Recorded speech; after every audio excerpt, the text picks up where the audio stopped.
I Hate Politics is a podcast about a human activity we love to hate. I am Sunil Dasgupta.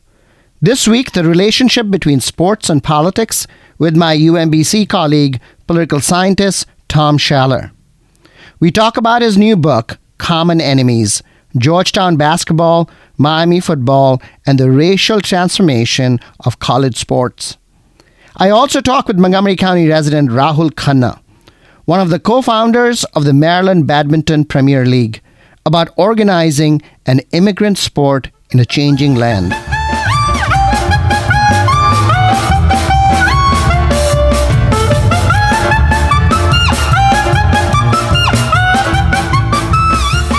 If you are new to the show, I Hate Politics is a podcast about our neighborhoods, workplaces, schools and streets, and our local governments as they function in diverse and democratic societies. This means our politics are messy, dirty, sometimes corrupt, with often self-serving politicians. But no matter how much we may hate politics, we are never exempt from it, even when we refuse to participate. In fact, the purpose of politics is to keep society functioning precisely when we don't agree with each other, like now. It is my hope that this podcast will help those who feel left out reconnect in our local communities.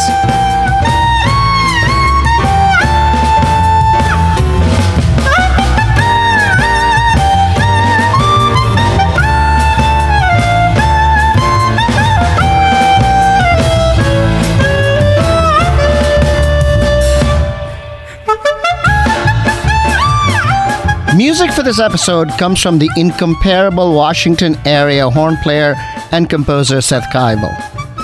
This music is excerpted from his album No Words. If you haven't heard Seth play live, you should. You can find information about his gigs on the podcast Twitter and Facebook.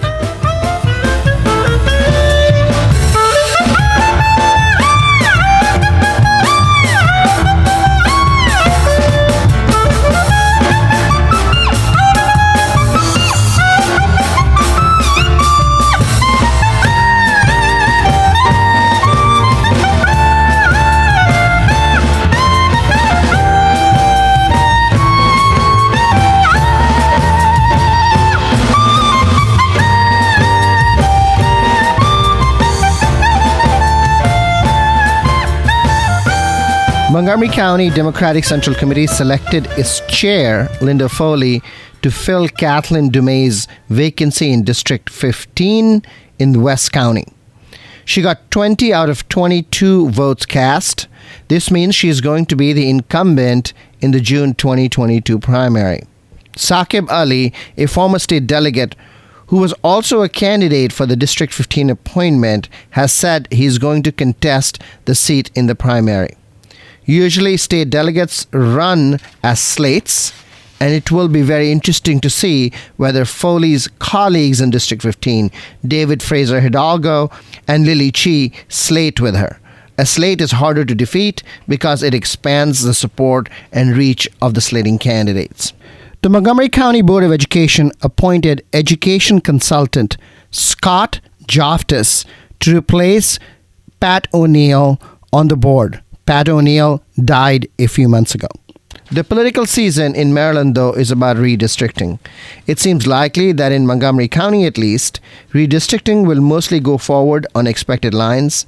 The county council, which makes the final decision, is supportive of keeping the Kemp Mill area, a largely Orthodox Jewish community, intact in the Wheaton District rather than divide it between the Wheaton District and the East County District. The county council was less receptive to separating the North Bethesda area from the Silver Spring Tacoma Park District. Process in Prince George's County, in contrast, involved county council members redrawing the maps that were submitted by the Redistricting Commission, a move that has been criticized by progressive groups as undermining them. WAMU Maryland reporter Dominic Maria Bonesi has been following redistricting, especially in Prince George's. I reported on the initial map proposed by the county's Citizens Commission. And it was a 3-member commission. They had a few hearings over the summertime.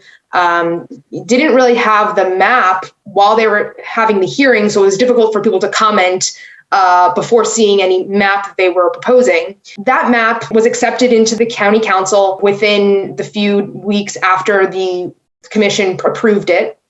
And there was very little debate. There were very few people at the public hearing, and there was very little argument about it. A few weeks later, Councilmember Derek Davis proposes an alternative map, and this map looks very different, particularly in the area around College Park. And basically what happened was he spoke with University of Maryland and says he spoke with various constituents in College Park, and he wanted to create a majority Latino district, which Councilwoman Denny Taveras is the lone Latina councilwoman on the council. At the same time, this map divided up College Park in a way that many people didn't like. They said that the way that they divided it up divided the commercial district from the residential part of the county and put two different council members in two different parts of the county. And basically, a lot of people from College Park, a lot of municipal leaders were saying that the map was ultimately, a power grab from true blue Democrats compared to moderate Democrats compared to some more progressives on the council. And they really wanted to maintain sort of the status quo on the council. The Maryland General Assembly is meeting next week to approve new congressional district maps. And the big issue there is around District 6, currently held by Democrat David Trone. The current shape of District 6 is a change from the last census and redistricting in 2010, when Democrats added a big chunk of Democratic Montgomery County to a Western Maryland district, unseating Republican Roscoe Bartlett. As governor, Larry Hogan has promised to undo this, but his powers are limited. The General Assembly has a Democratic supermajority, and partisan gerrymandering is the only kind of gerrymandering actually constitutionally allowed and widely practiced by Democrats and Republicans. Hogan has promised action if legislators ignore him, but by the time a lawsuit makes its way through the courts, the 2022 primary and perhaps even the elections may be completed. The real tussle, however, will be over state legislative districts. The power balance is similar there, and the General Assembly will release its own districts early in the new year. Mike Rosenblum, the businessman running for Maryland governor, has dropped out of the race, which really begs the question, will the crowded field thin out further? Meanwhile, Brooke Learman continues her inexorable way to the Maryland Comptroller's office. The labor union, the American Federation of State, County, and Municipal Employees, has endorsed her now. 'Tis the season. COVID cases are up on college campuses as students return from Thanksgiving break. School numbers are not yet in.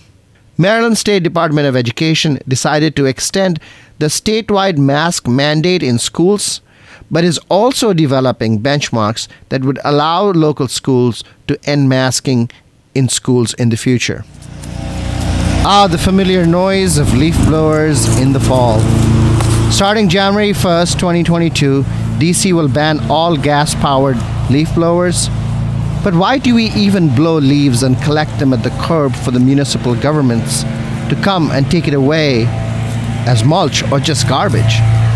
Why do we emit carbon and waste government money to move leaves in the first place? They could very well be mulched where they were. It may kill the grass, you say. Double jeopardy there. Grass and leaf transportation. Complete financial and environmental waste of public money. Here are some pleasant sounds of the music of Seth Kibel.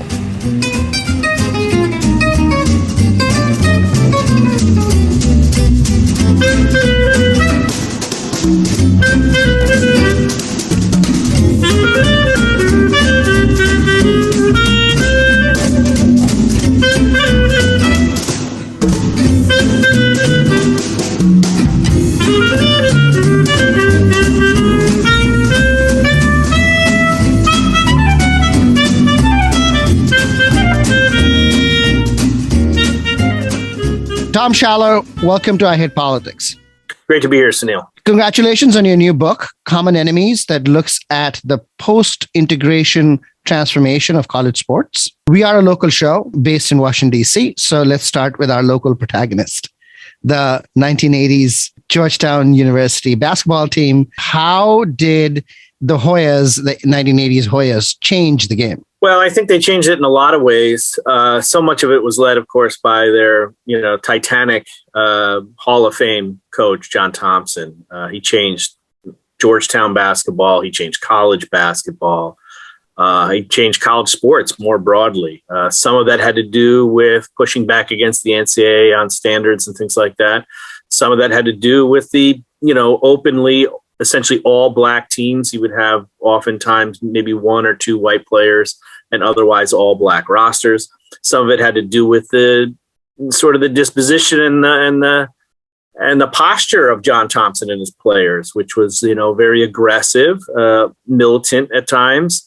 And of course they won. Your second example, the Miami University football team, the Hurricanes. Now you described the Georgetown style as somewhat different from the Hurricane style. Can you speak to that difference? I borrow a term from the fantastic sports writer Bill Rhoden of the New York Times. He wrote a book called $40 Million Slaves. He talks about the black style of play. Some people call it black affect with an A. Some of that has to do with on the field play, demonstrative celebrations, in the face tauntings and some of that. Some of it has to do with literally just the face of the teams and so forth. Some of it has to do with off the court demeanor as well, in press conferences, in style, even in what players wore, how they spoke to the media, things like that. And I sort of assumed it was monochromatic. And as I got to the end of studying this, I get to the end of that chapter, I say, actually, the black style is not monochromatic. And that Georgetown's John Thompson style was much more militaristic. His players called him Mr. Thompson, not Coach Thompson.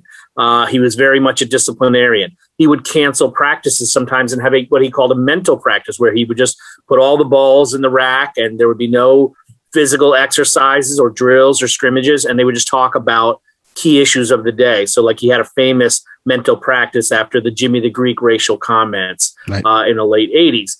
On the other hand, Jimmy Johnson and Dennis Erickson, particularly, not so much Howard Schnellenberger, the first Miami coach who brought the Hurricanes to a championship, they were much more loose in terms of the black style. They let their players perform. They weren't about discipline. They were about self-expression. A lot of the book later on, as you know, is about how the black style has been appropriated and is so mainstream now we hardly even notice it. But some of the early athletes, I talk about Brian Bosworth a lot, essentially adopted the black style with a white face, much in the way that there's a long history in popular culture, whether it's Elvis or Madonna or Justin Timberlake, appropriated black culture in, say, music.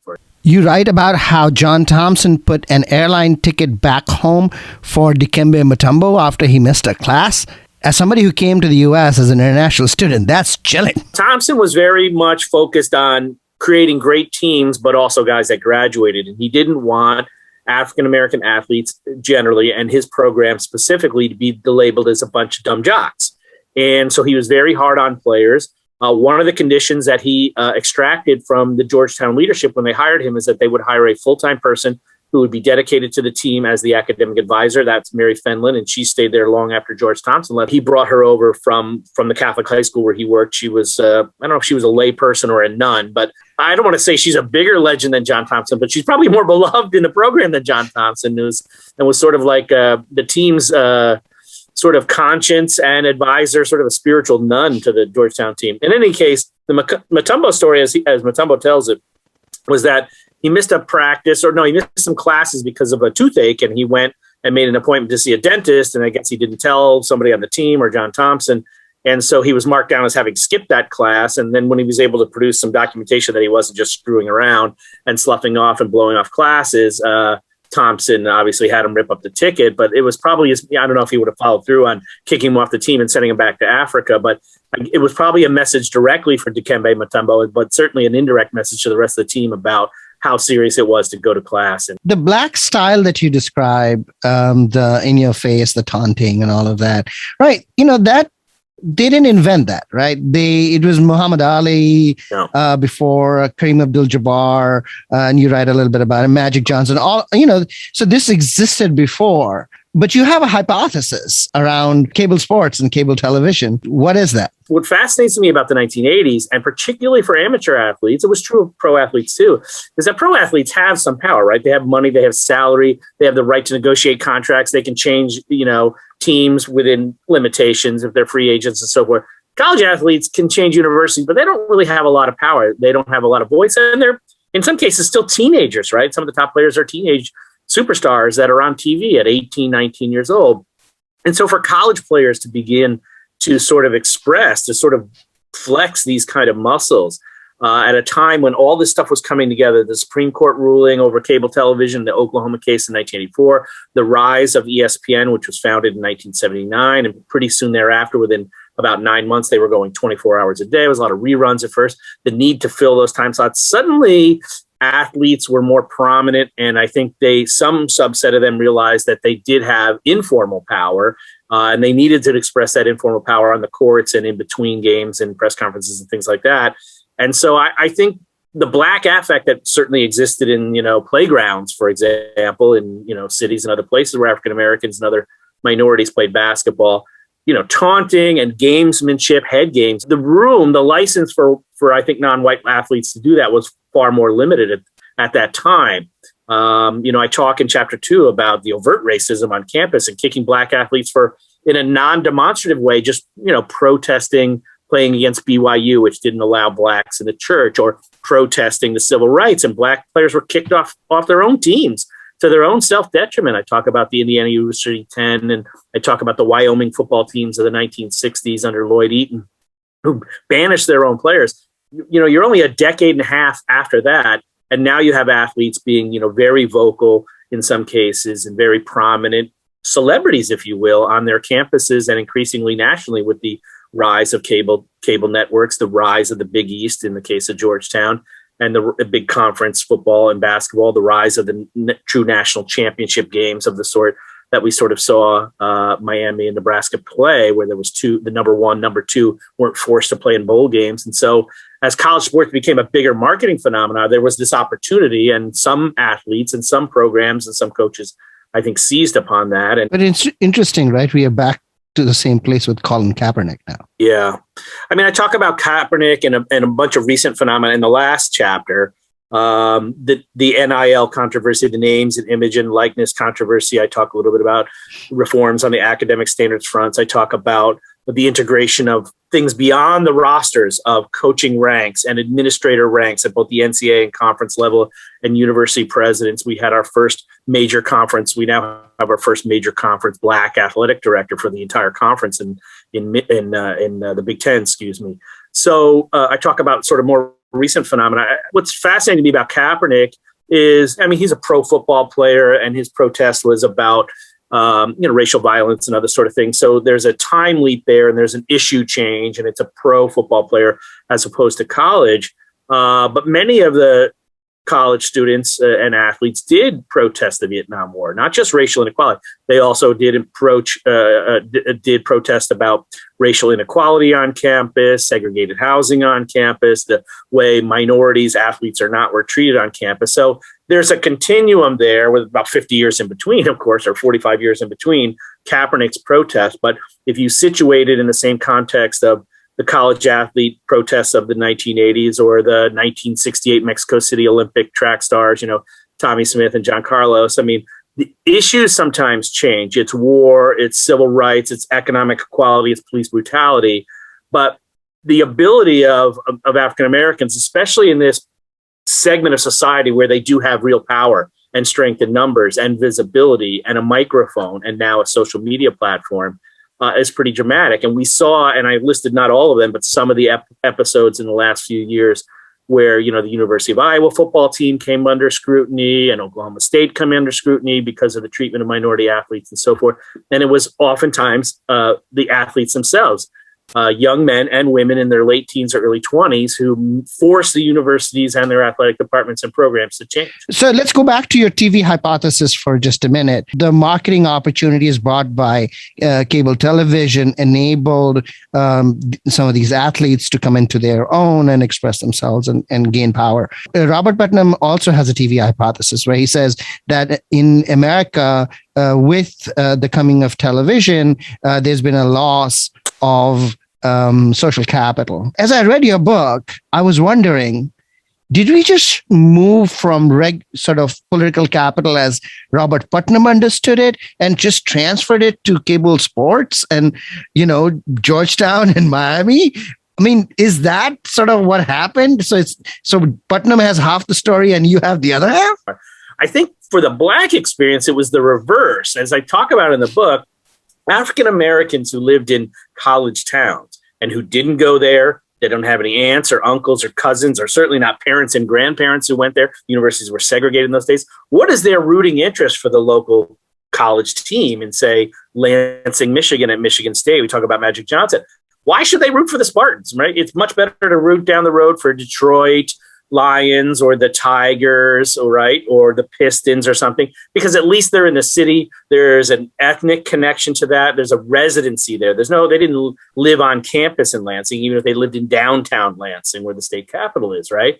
But then suddenly there are African-American athletes, prominent African-American leaders, superstars on these teams. And now you have a connection that doesn't exist from the social networks that exist for the white alumni, which is the Booster Club, and your old fraternity gets together, and it's homecoming weekend, and we're going to go to see the parades and the float, and then we're going to go to this homecoming picnic, and we're going to tailgate before the party. There's no connections for the Black community that way, television, to these athletes who are giving a face to them and causing them to root for them. And so, there's famous episodes like African Americans in Tuscaloosa showing up outside the stadium to root for USC, the integrated team with Sam Cunningham, the All-American running back, coming into Tuscaloosa to beat the all-white Alabama Crimson Tide. And they're outside the stadium rooting for the team that is 2,500 miles away from Los Angeles than their own hometown team, where, of course, most of them until then hadn't been able to matriculate, no less play football at the University of Alabama.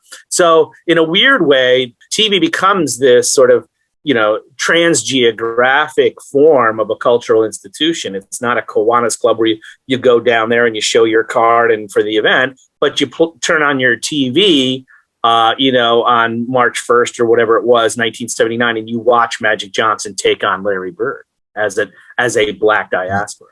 Okay.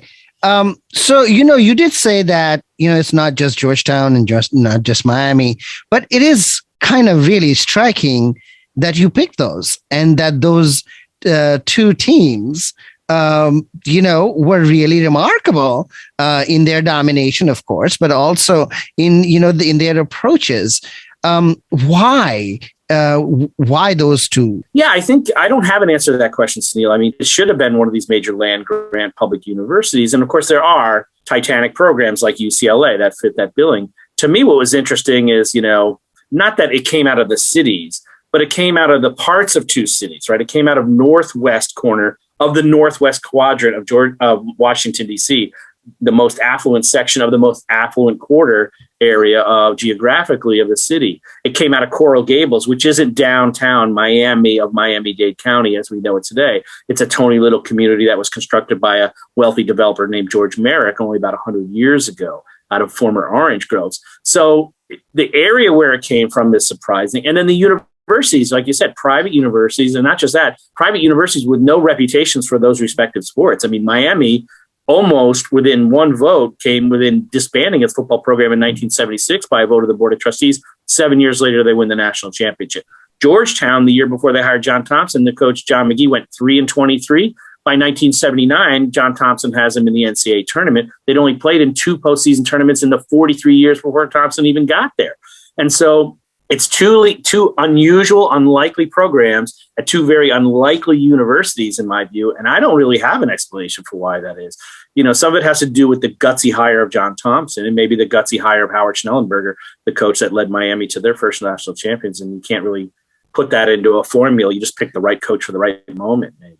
Right. Gutsy hire means that the university leadership was, thinking about this. That's, I think, and what is amazing is that the university leadership in both the cases backed the coaches. Both of those coaches, John Thompson and Howard Schnellenberger, the first Miami coach to lead them a national championship, made a point of saying that we're going to recruit in different kinds of areas, which meant mostly poor, urban, minority areas. So Schnellenberger was the one who coined the phrase, the state of Miami, that if you draw a triangle from Orlando to Tampa down to Miami, that is our state, and we are going to get the best athletes out of the southern half of Florida. Wow. And it was John Thompson who, started where he knew best, which was prep school stars in the Washington, D.C. area. He brought like 4, I think, players that he either coached or coached against his last year at St. Anthony's before he came to Georgetown.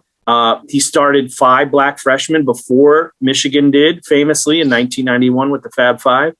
He recruited heavily out of the 2 Dunbar high schools, as I point out, Washington Dunbar and Baltimore Dunbar. The Jesuit schools and the Catholic schools like Georgetown and St. John's and Villanova had a history of mostly recruiting white stars from Catholic high schools. Right. And John Thompson blew up that whole model, and pretty soon the rest of the league had to follow suit because they were going to get beat. And so Georgetown and the Catholic schools were never national contenders. Miami had a bit of a football heyday. It's not fair to say they were never good. They were good under a coach named Andy Gustafson in the late 50s and 60s. But they were joked about as the place that good teams went for a vacation game. And I actually did the statistics on this. Like, they would have like 8 games at home and 3 away every year because teams would be like, no, we don't need to play home and home. Rutgers, we'll play 2 games there. Villanova, we'll play both games in 2 years there instead of you come here and we go there. We'll go there every year. And so they had a ridiculous percentage of home games because teams, it was like in the middle of this semester, in the middle of the season vacation. So they are 2 weird programs in my estimation to lead these revolutions. Why it was those 2, I don't have an answer. Reading the chapter on, the integration of college sports, I got the sense of deja vu that I was reading about public education in the United States, which is that there was integration, but we didn't remove discrimination, right? So integration does not necessarily lead to removal of discrimination is a big underlying theme. And I think what you're saying about the 1980s is that discrimination starts to go. Yeah, I mean, the kind of over discrimination we see in, say, the comments by like Don Imus, where he made the nappy-headed hose comment about the Rutgers women's basketball team a few years ago, and of course lost his radio show. That kind of stuff happened openly in the 40s and 50s and 60s. Black players were sometimes verbally assaulted, not just by other players, but sometimes by opposing coaches and certainly by fans. There were some really ugly racial incidents. And of course, they were treated unfairly by their own teams and programs, as I pointed, segregated housing, kicked off their teams for raising any kind of social protest and so forth. So there was that kind of racism. Then there's today where schools are hyper conscious about these things, and you'll get fired as an administrator for behaviors that were de rigueur in the 50s and 60s. And so to me, the 80s is interesting because the overt racism was mostly being phased out. There were still incidents like bananas being thrown or people making assumptions that Ewing can't read, and so very racist, taunting signs from fans that now fans would get kicked out and have their tickets taken away from them. And if they were alumni or boosters, they would have their season tickets taken away from them. So this era was still at a time when white America was getting used to seeing this many black faces on rosters, maybe first seeing black coaches and so forth at non-HBCUs. And so to me, it's really fascinating because certainly the subtler forms of racism still exist at that time. And I talk a lot about how the media, which was almost overwhelmingly white still in the 1980s, you had a few national columnists, you had a few guys like Michael Wilbon out there who were young cub reporters covering Georgetown at probably 24, 25 years old. Those guys were still a vast minority of the commentary. There were almost no color commentators and play-by-play commentators in the television booths, sideline reporters. It was almost all white, almost all men, of course, too. That's changed so much today. We have a lot of women reporters and play-by-play analysts and referees, right? And so the way athletes were talked about, there were no white, there were only white voices in the room, I think. And so the subtler forms of discrimination, the lack of black coaches, the lack of black administrators at the conference level, at the NCAA level, it was still a very lily white universe at the administrative level, at the booster level, at the coaching level, and so forth. And so the 80s to me are this interesting pivot. Between Georgetown's self-control military style, which is how you describe them, and Miami's self-expression style, it seems that one of them finally won. Yeah, no, I think the flamboyant style won out clearly. I mean, there are still some disciplinary style coaches out there, probably at the military academies, literally, But the fact that the black style is so mainstreamed now, it's so adopted and accepted by white culture too. I mean, I watched some old games just to see like if there were just any differences atmospherically. And there were some obvious ones. You know, the graphics are kind of crude. One of the things I noticed, I mentioned in the book, I talk about the tribalism sports, is like, you know, some of the fans, usually around the band and student section, would all be in red or orange or whatever the team's color is. But now you turn on, you know, Penn State game and everybody knows it's a whiteout game. So everybody wears white. And then the next game they wear the Penn State dark blue, right? Like it's so coordinated. Everybody is dressed up with a hat and, you know, multiple items of garb. That was not the case, you know, before the marketing of pro and college sports went to the level that it is today. You know, a lot of that started with Phil Knight at Nike. If cable TV transformed sports in the 1980s, how has internet, or in fact, the death of cable TV now, how is that changing and transforming college sports, do you think? I think the bigger change, though, is social media as a phenomenon, because the players now, like I think of Chuba Howard, he's a rookie in the NFL right now. He went to Oklahoma State, and his coach showed up or put a picture on Facebook of himself wearing an OAN, One American News shirt. Now, people have their First Amendment rights, and maybe the coach is a hardcore conservative or whatever. But, you know, some of the programming on OAN can be perhaps depicted as racist or at least racially insensitive. And Chuba Howard finished like 8th in the Heisman as a junior. And he was like, you know, I don't think this is an appropriate, you know, expression for our coach to try to unify our team, which, of course, is a majority African-American team, the Oklahoma State Cowboys. And quickly, he put something out on a few tweets, and the university president responded, and the coach responded, the athletic director responded, and pretty soon there was a sit down. Now, you know, to go back to examples from the 60s, you know, the University of Wyoming, Lloyd Eaton just kicked all those 10 players off the team who protested the fact that they were going to play BYU, an all-white program in a church that doesn't allow black men to be pastors. And he said, well, you don't like it, you're kicked off the team. Is Georgetown coming back under Patrick Ewing to become another dynasty now? Not so far. These things come and go, you know. Maybe Georgetown is just in this longer period of decline. Villanova is obviously among the original Big East programs, a far more powerful program, but they were a terrible program just 10 or 15 years later. Sometimes it has to do with coaching.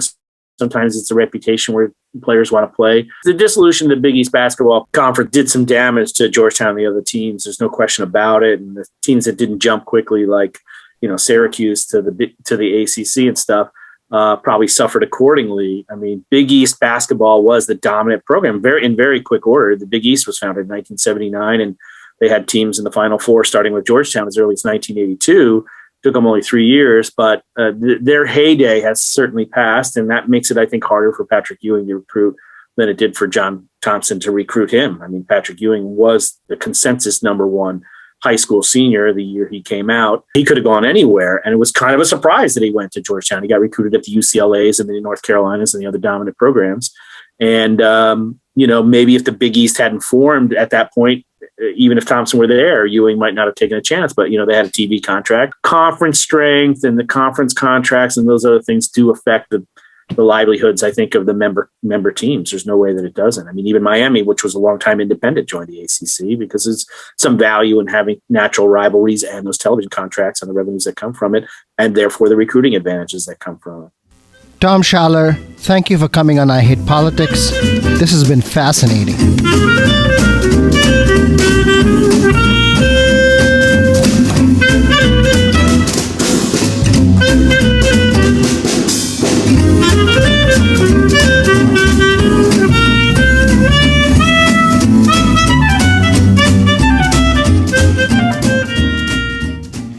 You're listening to I Hate Politics. I'm Sunil Dasgupta. I'll be back with Rahul Khanna of the Maryland Badminton Premier League.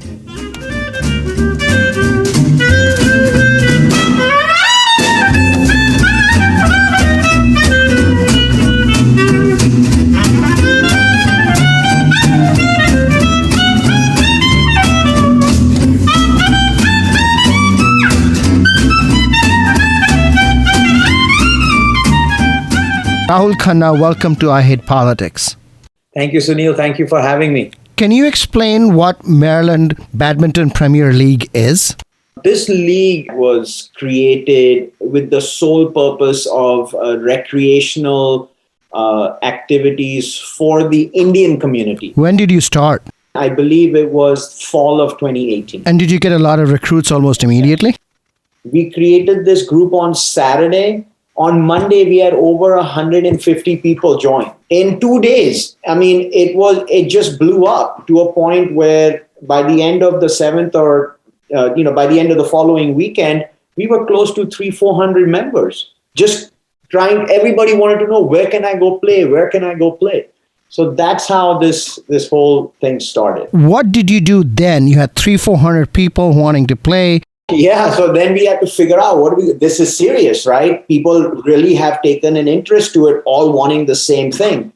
So that's where the tough part started. The challenges came there because then I started picking up the phone and reaching out to local high schools. We actually found a CBA. It's a privately run badminton facility here in Gaithersburg. CBA is Capital Badminton Academy. And we asked them how they could help us if we reserve courts. And that's how we were able to initially start. They helped us with the court time and we were able to accommodate some. But because the membership grew so exponentially, we couldn't just lean on that business because they had their own thing going on. It's a private place and they have their own members and stuff. So I started reaching out to our school system, local high schools. I found out from just my kids who attend Montgomery County Public School System, hey, next time you go in, take a video at your gym and see if they have badminton court lines. And long behold, they had it. So then I was like, okay, what's the next step? So I called and I started talking to each school has their business manager. Some were helpful, others were not. And so I basically made arrangements to go visit them and go look at the lines. So we went to Gaithersburg High School and then we looked at Northwest. Quince Orchard High School was the other one that we visited. And a lot of the people didn't even know they had badminton lines, or their experiences in the past with other groups that have come in weren't the greatest. So by default, they were actually telling people, no, we don't have it, but they do have it. They just didn't want people to come in. Now, understanding that the county has strict guidelines on their courts, what you can put on their floors. So there's a lot of what you say is politics behind how all of that gets handled, right? There were restrictions on, we couldn't even put floor tape down because it was against, what the school policies were, just because of multiple sporting courts that are facilities that are being used for multi-purpose sporting events. But anyway, so we were able to kind of reach out. And once we did that, I was then informed that I need to register with something called Active Montgomery, which is a website that we use to go in and make reservations for private outdoor events through the CUF system. I was able to set up that. CUF stands for Community Use of Public Facilities. Yes, thank you. It was a learning process for me. I'd never done it. So I guess I leaned and pushed on the right people to get the information. And they were very kind and generous in helping me out, understanding the process. Okay. So you did mention that many schools already had badminton court lines on the gym floor. So there seems to be some kind of badminton community in Montgomery County even prior to it started. Do you know anything about that community? I don't think I can give you a name, but I know that there are communities that privately are playing badminton that we were not aware of. Even Montgomery County's community centers like Hallie Wells, there's a couple other community centers that actually have badminton. Part of the challenges, honestly, Sunil, with badminton is infrastructure, right? A lot of these courts, we're dealing with it now. Even though, yes, we have high school as an access point, we struggle to compete with sports like basketball and volleyball for court time because the county spends a lot of their money on those events or on those sports. And badminton is not a recognized sport in MCPS. I mean, they offer it, as a learning thing in PE, but it's not a recognized sport, unfortunately. But there are, I think, in the interactions that I've had at higher levels within the county, like I don't remember the gentleman's name, who was very helpful in the design of Seneca Valley. And he replaced an outgoing director of operations, so to speak, for all sporting events and sporting venues at high school and public county school systems.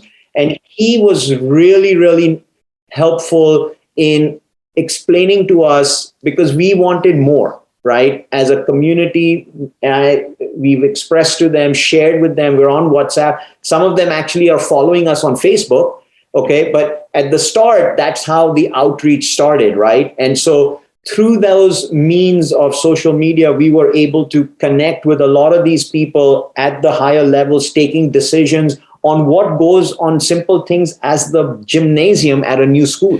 In the making of the Seneca Valley High School building, do you feel like they listened to your concerns at that time? Absolutely, we won. During COVID time, the school was ready. But, it was ready in the sense we weren't 100% ready. But the gymnasium, they were just getting ready to, finish off the gymnasium. And he took me on a personal tour of the gymnasium. And he showed me, he goes, look, Rahul, you're going to have fully marked badminton court lines. And it's not like we don't understand the need for the sport. It's just that you have to deal with, the money and how that money is then being spent and for what purpose. So, yes, to answer your question, we're very excited, very thrilled. As soon as we're able to access Seneca Valley, we're going to be there. Are you going to get more court time as a consequence of all of this? Yes, absolutely. We've started our new season, as you know, Tuesdays in the evenings. We have court time from 8 to 9:30 at night. Again, due to limitations, we wanted earlier court time, but because of basketball, volleyball, we can't get it. So we accepted those times for Tuesdays, Wednesdays, Thursdays, and then Sundays in the evenings from 6 to 9. Which schools? Right now, our focus has been Northwest. Because a lot of our members are pretty much on that side of town, like Boyd's, Clarksburg, Germantown area. So our courts are completely full. I mean, we actually don't have any more courts, plus or minus one or two. We would love to get more court time, but unfortunately, because of the other sports that are happening, we cannot. So we have to kind of spread out. So we are absolutely banking on Seneca Valley. And then, of course, CBA, Capital Badminton Committee, we're obviously leaning on them as well for help. How was the league affected by COVID? For us, it was a painful process. In the sense that, I remember this was the first time just before COVID happened, we were going to start up at Northwest. It was our first official booking once we confirmed, yes, they have line. And then COVID happened and a year and a half of no badminton. People were, obviously we were all scared, right? We didn't know where this was going to go. Sure. And so we called it off just like everybody else. Did you lose members? No, I don't think so. What is the age breakdown of your players? Are you looking at high schoolers? Are you looking at old people like me? What are we looking at? We want everybody to play. To be honest, I will tell you that before COVID happened, we had even hired a coach who would come and train little kids. Mm-hmm. We had a separate program for kids. My daughter joined. She was an active student, a young kid playing. She's 12. She's 12 years old now, but she joined. We had reached out to a nationals Indian player who actually lives, I think, in College Park. And when he came to this country, he became a coach. So we had hired him as a coach, and we had a broad spectrum. I mean, the age group was as young as seven, all the way going up to 15, 16 from a kid's point of view. And then for the adults, it's an open forum. I mean, we don't have restrictions. As long as you think you're talented enough to play, please join us. we would love to have you come on board. Okay, do you want to plug the website or wherever people can join the league? The best way to look us up is on Facebook. You can just put in on your search MBPL or Maryland Badminton Premier League, and it should come up there. You can always, through that, you can reach out. We can then direct you to the links that we have on WhatsApp. We're pretty much functioning off a WhatsApp platform just because it's easier to communicate, and a lot of our users are familiar with that. Do you think badminton and the way you're organizing the league is an expression of your cultural identity? I would say yes. Personally, growing up in India, I played badminton when I was a kid. When I came to this country in high school, I remembered badminton well. The Indian community, when I came in 87, wasn't huge here. Right. We had a handful of Indian friends, at least, and Indian schoolmates that I know of. And so, yes, it has some cultural ties there because you can connect with people right away. I guess I'm also interested in figuring that out, is that, obviously badminton is big in China, in Indonesia, in Thailand, and other places. And the Chinese community in Montgomery County is pretty large. But it seems like that the Maryland Badminton Premier League is primarily an Indian badminton league, and I'm sure there's a equivalent Chinese badminton league somewhere. And have you guys sort of thought of joining forces?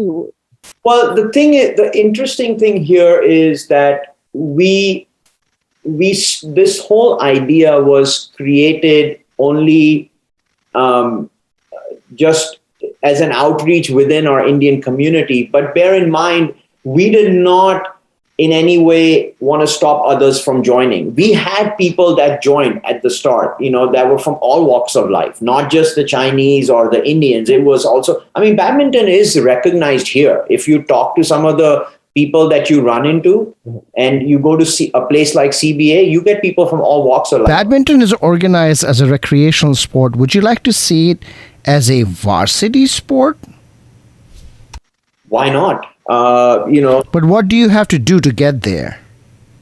I think it needs to start at grassroots level. It first needs to be offered a legitimate PE class rather than, I think it's offered in PE, but as a net sport, right? So it's not just your focus, at least from what I remember it, your focus is not, okay, you get into PE and for the next 45 minutes, that's all you're doing is playing badminton. No, it's not like that, right? So I think that if you don't introduce it as a course, a separate course, like maybe basketball or volleyball or whatever the other second, third or fourth sport that they... Are those sports offered in the way that you're describing them? You're right. It's not offered that way, but the thing is they have programs like high schools have their own basketball teams. Like, there's junior varsity, then there's varsity, then you go through and then you go, there's a proper structure to that, but it starts at the grassroots. In other words, kids are being introduced to it in middle school or high school or wherever. I don't think that is the same line that badminton is going on. Well, have you thought about Maryland Badminton Premier League offering badminton as an after-school sport in a few middle schools around the county? That thought has never come to our mind, be very honest. I think one of the reasons why is because we are so new at this that we want to be confident in what we are offering right now before we get too big too soon. We don't know all the ins and outs of what is involved. Rahul Khanna, thank you for coming on I Hate Politics. I hope others will take your lead and play more badminton.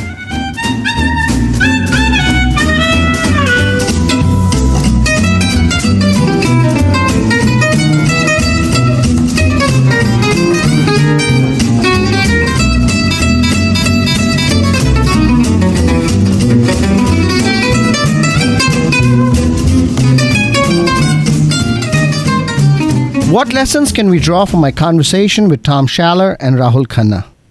The obvious lesson is how much sports and politics are intertwined. But beyond that, we learned that racial integration in sports as in public schools, can be facial, as Tom Schaller described it. But discrimination remains.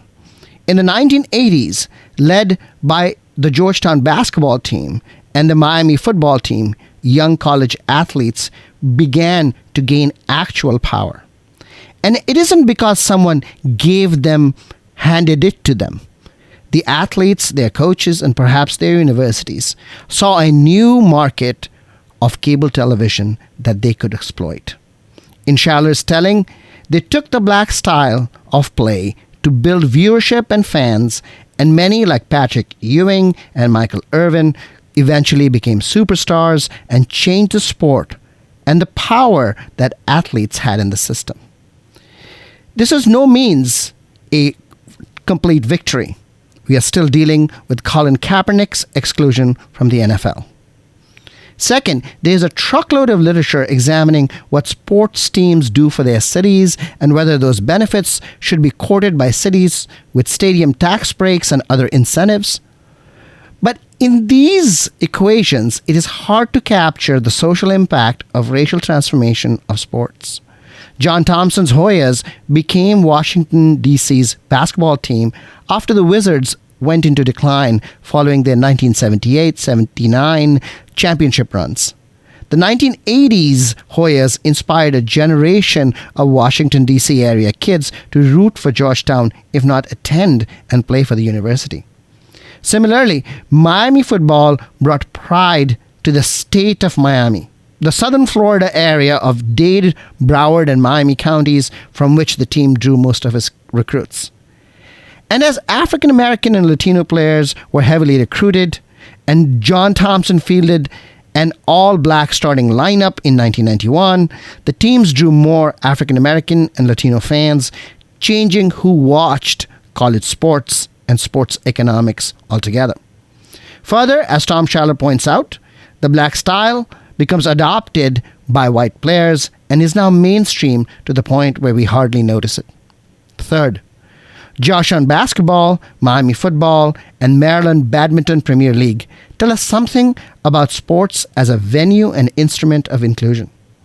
Rahul Khanna's journey to establish a badminton league for Indian immigrants in Montgomery County might seem quixotic in the face of Robert Putnam's dire prediction of the end of American bowling leagues. Could badminton replace bowling and rebuild American social capital? Or would Indian kids growing up in Montgomery County take up mainstream sports like basketball, football, and baseball? At a more mundane level, Rahul Khanna's quest for more court time has been a lesson for him and for us in the organization and ways of municipal government, which is a universe of its own, separated from national politics. Rahul Khanna and others who experience local government via badminton are also an example of social and political inclusion.